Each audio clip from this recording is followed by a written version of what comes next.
BitBoy Crypto backs off on the Atozi lawsuit because, to be frank, he kind of realized he's really screwed up. So let's get right into this. So Ben BitBoy Armstrong versus Atozi, an ugly little spat in a pretty big corner of the crypto YouTube sphere, appears to be done and dusted. Armstrong, founder of BitBoy Crypto, the second biggest crypto-focused YouTube account with more than 1.44 million subscribers, is dropping a defamation suit he'd officially filed against content creator Erling Mengsho, aka Atozi. It all began with a video from Atozi dated November 12, 2021, titled "This YouTuber Scams His Fans." In it, Atozi labels BitBoy a shady dirtbag who milks his audience for a quick buck rather than giving them genuine advice. And that's just the tip of the particularly spiky or spicy 11-minute long iceberg. It all alleged that BitBoy was promoting dodgy scam cryptos to his audience, such as Pimpcoin, for his own gain. At the time of writing, it's still up on YouTube and has close to 190,000 views, although whether or not Atozi decides to remove it or edit it the way BitBoy would like remains to be seen. And here's the thing, I don't think Atozi was ever going to do that. I don't think he would ever have taken down the video either. And the main thing that is going to be shown in this little episode is that what BitBoy Crypto tried to do, right, is basically try to pressure someone using money and basically his weight of power in terms of the funds, the legal system, to try to make someone bow down to what he wanted to get done, right? Because he didn't like the way that obviously Atozi painted him as. But the thing is, nothing in the video that Atozi made was a lie. Like, that's the issue, right? It's kind of like one of these situations where I guess maybe Ben BitBoy never even watched the actual video that Atozi put out. Because the reality is that, yes, it does make Ben BitBoy look bad, but Atozi didn't really lie about anything, right? And the XRP creator even basically mentioned that. It's like, hey, exactly where did, this lie or whatever lie popped up? Like, where's the lie? What lies are you talking about? What lies are you basically accusing him of basically defaming you as? Right? Because the thing is, even BitBoy basically said that he wasn't trying to make this whole situation public. Basically, he just wanted Atozi to take down the video. Again, because that thing was making him look really bad. But here's the thing.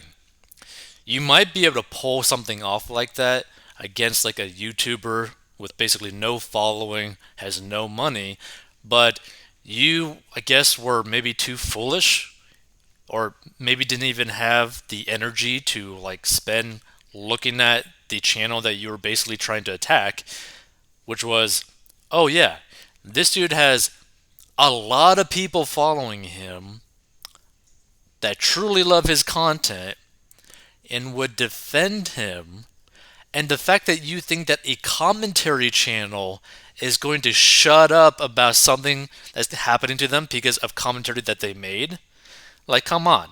It's either you were too stupid to really understand, oh yeah, the person that I'm going to attack is going to literally have protection, and also he's going to break open the case of this happening. Literally just say what is exactly happening, right? So basically, here's hate me all you want. So Armstrong, who has a loyal army of supporters, but is also clearly somewhat of a polarizing figure in the world of social media-based crypto content, filed the lawsuit on August 12th. Through it, he was seeking $75,000 in damages, and he's been firing out a barrage of combative-sounding tweets ever since, like this one.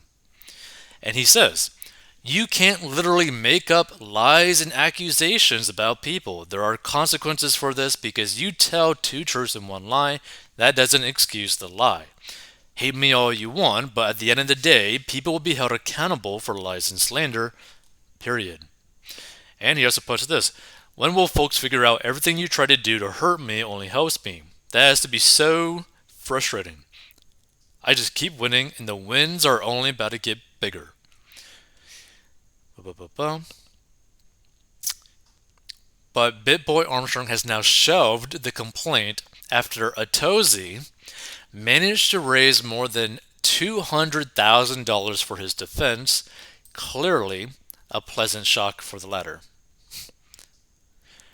And one single donation to Atozi's defense was $100,000 from the well-known crypto Twitter identity Kobe of the Up Only podcast fame.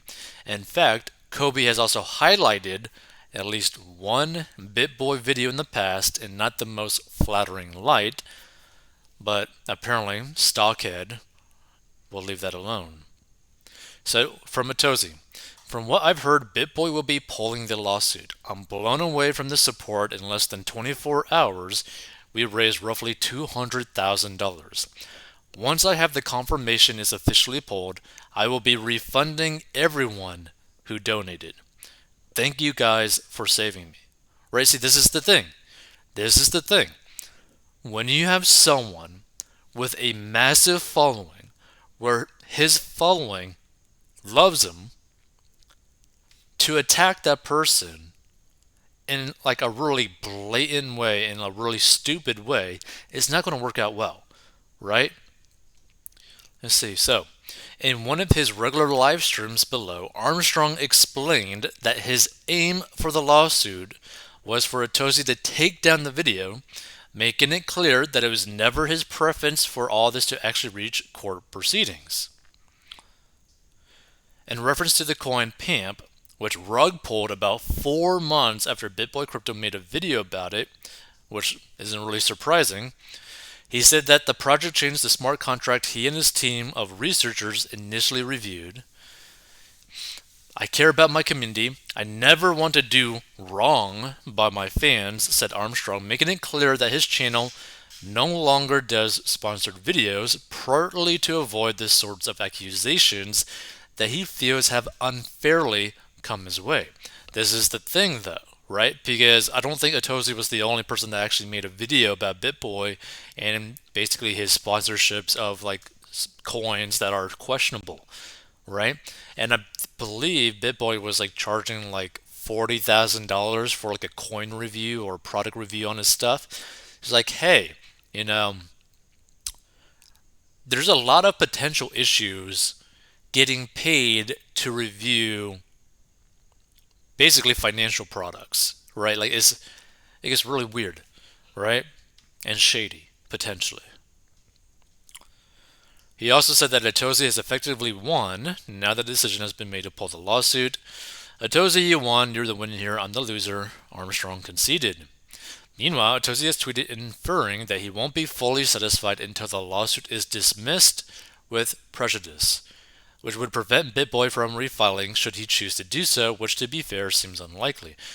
Mainly because Atozi would just literally make another video, but like, this dude is trying to sue me again, so let's just, take care of it, basically.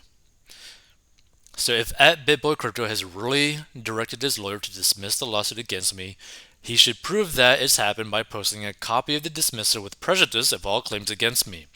I'm told by my lawyer that if it is not with prejudice, he can refile at any time. And earlier, David Schwartz, the CTO at Ripple Labs, the creator of XRP, weighed in on the very public crypto stoush. BitBoy, by the way, is an avid supporter of XRP, judging by some of his videos this year and in late 2021. So, from David Schwartz, please identify one specific statement that you can prove is a lie. I read your complaint and couldn't find a single one. And then Ben Armstrong, BitBoy Crypto, says, after the case is over, unless confidentially is part of a settlement, I would love to discuss this, but unfortunately I cannot make specific statements until this is over. This was never supposed to be public. I respect you and would love to have this convo. AKA, he was never planning on making this public because he wanted to pressure Atozi and deleting the video, right? He wanted to push his weight around and try to be like, oh, yeah, let me scare this guy, thinking that he's going to have to pay me 75 grand if we go to court. unless he takes down this video, which is like a really shady thing to do, right? Like, think of like a very wealthy individual picking on someone less fortunate than them because they know that 99% of the time they could get away with it, right? Like, it's a sad thing to see. So after everything is settled, David Schwartz said about the BitBoy crypto and Natoze lawsuit, it looks like everyone is doing the right thing now. And as I suspected, it seems Ben was misled by his lawyers, who definitely should have known better. Yay for happy endings. Exactly. And by the way, you got to keep in mind too, right? Because BitBoy Crypto and also Atozi are both public figures, to be able to prove like defamation is an extremely difficult thing to do, right? Especially if you can't prove that they did not actively try to tarnish your reputation specifically, right? Like, there's very specific things that you have to prove to get someone on defamation, especially when you're like an influencer yourself. Like, that is just crazy. Feel free to give your thoughts on it. I think this is a smart thing for him to drop it because he really had no case to stand on at all, right? Especially with him having promoted products that seem to have turned out to be some rug pulls, like that PAMP coin. So, yeah, he should not be trying to pick on people like that, trying to toss his money around like that. If you want to learn how to get a dead master money, go down below. Feel free to give your thoughts about this.